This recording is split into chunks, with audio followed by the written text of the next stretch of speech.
Only imagine the scene, two silver trumpets shining in the desert sun, ready to sound the call to the entire Israelite community. As we delve into the book of Numbers, chapter 10, verses 1 through 10, we discover the intriguing story of these silver trumpets and their multifaceted roles. In the vast expanse of the desert, communication was no easy feat. To address this, God commanded Moses to craft two silver trumpets. These trumpets weren't just simple instruments, they were vital tools of communication and symbols of divine guidance. Crafted from a single piece of silver, they were a testament to the skill and dedication of the Israelites. The trumpets had a variety of uses, each signaled by a different sound. A single trumpet blast gathered the leaders, while a blast from both trumpets convened the entire assembly. They served as a rallying cry, a call to gather, and a reminder that even in the desert's harsh conditions, the Israelites were a community bound together. When the time came for the Israelites to journey onwards, the trumpets again played a crucial role. They signaled the camp's order of march, ensuring an organized movement of a multitude of people across the challenging desert terrain. The trumpets thus served not just as instruments, but as a lifeline, guiding the people through their arduous journey. But the trumpets' role extended beyond mere practicality. In times of war, they sounded an alarm, rallying the Israelites to stand firm and fight. Yet they were also a call to God, a plea for His intervention. When the trumpets rang out in the heat of battle, they were a reminder that God was with His people, ready to save them from their enemies. In times of celebration, too, these trumpets had a role to play. They accompanied the burnt offerings and peace offerings, their sound a sweet melody rising with the smoke, pleasing to God. The trumpets served not only as a practical tool, but also as a symbol of God's presence and guidance. Their sound was a constant reminder of God's unwavering presence amidst the Israelites, guiding them through their journey in peace, in war, and in worship. Now the time has come, the cloud lifts from the tabernacle, the journey begins. As we delve into verses 11 through 28 of the book of Numbers chapter 10, we witness an orderly procession of monumental proportions. An entire nation, divided into tribes, embarks on a journey. But this journey is not a chaotic scramble. No, it is a display of divine organization, a testament to the role of leadership and the power of unity. Picture this, the Ark of the Covenant, a sacred chest housing the stone tablets of the Ten Commandments, leads the way. Its presence is a tangible reminder of their covenant with God, a beacon of divine guidance on their journey.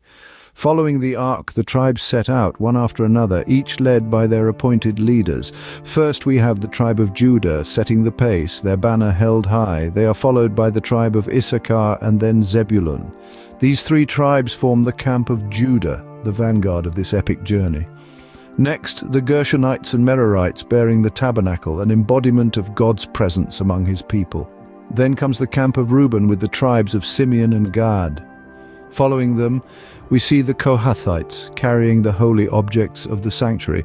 After them march the tribes of Ephraim, Manasseh, and Benjamin, forming the camp of Ephraim. The camp of Dan, including the tribes of Asher and Naphtali, brings up the rear. They serve as the rearguard, ensuring no one is left behind. This orderly departure, with each tribe knowing their place and their role, is a profound lesson in unity and cooperation. It reflects the significance of leadership, of each individual's contribution to the collective. It is a vivid illustration of the power of a people united, moving together towards a common goal. In essence, it is not just a physical journey, it is a spiritual journey, a journey of faith and obedience, where every tribe knew their place and their role. They were one people, moving together, guided by the Ark of the Covenant. As they prepare to venture into the wilderness, Moses turns to his brother-in-law Hobab with a request. As we delve into verses 29 to 36, we find Moses making an intriguing proposition. He asks Hobab, his brother-in-law, to join them in their journey through the wilderness. Now, why would Moses, the appointed leader, ask for guidance from Hobab? Well, Hobab was no ordinary traveler.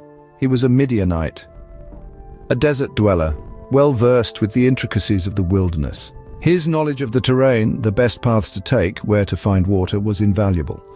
Moses, displaying a humbleness and wisdom characteristic of great leaders, recognizes the value of Hobab's expertise. He understands that Hobab's skills complement his own leadership, making for a stronger, more unified front.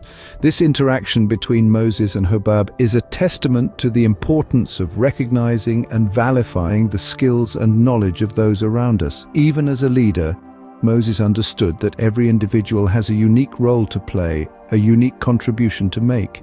He valued the wisdom of others, not as a threat to his leadership, but as a strength to draw upon. In the vast, unpredictable wilderness, the Israelites moved as one, their journey punctified by the sound of trumpets, their path guided by the Ark of the Covenant. This unity and respect for one another's strengths was a significant part of their survival and success. Are you ready for the next chapter? Just click here to go straight to it.